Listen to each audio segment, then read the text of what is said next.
നിങ്ങൾക്ക് magic stitching രീതികൾ അറിയാമോ? പ്രശസ്തനായ ചൈനീസ് വൈദ്യൻ ഹുവാ തുവോയുടെ ഇൻവിസിബിൾ സ്റ്റിച്ചാണ് ഇതിൽ ഏറ്റവും അത്ഭുതകരം. ആദ്യം സൂചി കുത്തി നൂൽ വലിച്ചെടുക്കുക, പിന്നെ രണ്ടാമത്തെ സ്റ്റിച്ച് ഇടുക, നൂൽ സൂചിക്ക് ചുറ്റി വീണ്ടും വലിച്ചെടുക്കുക, മൂന്നാമത്തെ സ്റ്റിച്ച് രണ്ടാമത്തേതിനടുത്തിടുക, വീണ്ടും നൂല് ചുറ്റി വലിക്കുക. ഇങ്ങനെ തുടർച്ചയായി ആവർത്തിച്ചാൽ മതി. ഈ ഇൻവിസിബിൾ സ്റ്റിച്ച് ഹുവാ തുവോ തന്നെ മുറിവുകൾ മുറുകാൻ കണ്ടുപിടിച്ചതാണെന്ന് പറയപ്പെടുന്നു. അതിന്റെ പ്രത്യേകത, സ്റ്റിച്ചിങ് കഴിഞ്ഞാൽ നൂലൊന്നും കാണാനാവില്ല.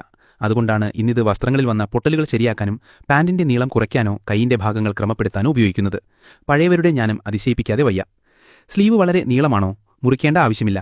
ഈ സ്റ്റിച്ചിങ് രീതിയിലൂടെ ആവശ്യത്തിന് മാത്രം കുറയ്ക്കാം. എല്ലാത്തരം കഫ്സിനും ഇത് ചേരും. അവസാനം നൂല് വലിച്ചുറപ്പിച്ചാൽ സ്ലീവ് ചുരുങ്ങും. റൗണ്ട് നെക്ക് അധികം താഴ്ന്നതായി തോന്നുന്നുണ്ടോ? എളുപ്പത്തിലൊരു ട്രിക്കിതാ.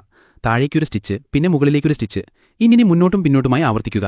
അവസാനം നന്നായി വലിച്ചുറപ്പിച്ചാൽ നെക്ലൈൻ ചെറിയതാകും, ലളിതവും സുന്ദരവുമാണ്. വേസ്റ്റ് ബാൻഡ് വളരെ ഇളവാണോ? ആദ്യം നടുവിലെ സീം കണ്ടെത്തി അടയാളപ്പെടുത്തുക.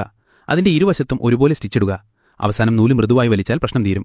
ലെഗിങ്സിന്റെ സീം പൊട്ടിയോ? അടിഭാഗത്ത് നിന്ന് തുടങ്ങുകയും ഇടത് വലത് മാറി മാറി സ്റ്റിച്ചിടുകയും ചെയ്യുക. ഓരോ തവണയും നൂല് ചുറ്റിക്കടത്തുക. ഇങ്ങനെ തുടർന്നാൽ ലെഗിങ്സ് പഴയപോലെ ശരിയാകും. വളരെ ലളിതവും പ്രായോഗികവും. ജാക്കറ്റിൽ പൊട്ടലുണ്ടോ? പാച്ചിങ് സ്റ്റിച്ച് രീതിയാണ് ഏറ്റവും നല്ലത്. ഓരോ സ്റ്റിച്ചും പതിയെ ഇടുക. പൊട്ടൽ നീറ്റായി അടയ്ക്കപ്പെടും. ലളിതവും മനോഹരവുമാണ്.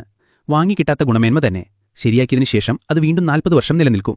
ഈ സ്റ്റിച്ചിങ് ഹാക്കുകളൊക്കെ പഠിച്ചോ? വീഡിയോ സേവ് ചെയ്ത് വേണമെങ്കിൽ ഉപയോഗിക്കാം. ഇതുപോലെ കൂടുതൽ ട്രിക്കുകൾക്കായി ഫോളോ ബട്ടൺ അങ്ങ് അടച്ചു പൊട്ടിക്കുക.